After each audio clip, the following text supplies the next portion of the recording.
This is Uharbour 3 to 25 Nm torque wrench set for bicycle. There are 60 pieces in this set.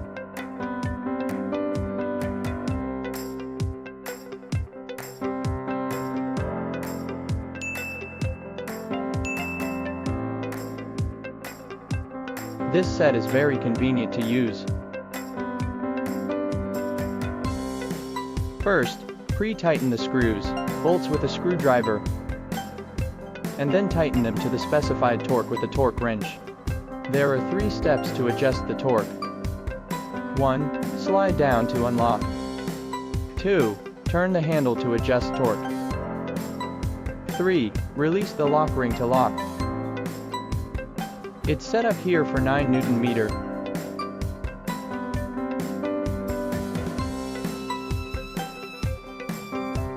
Press this button to install the bit.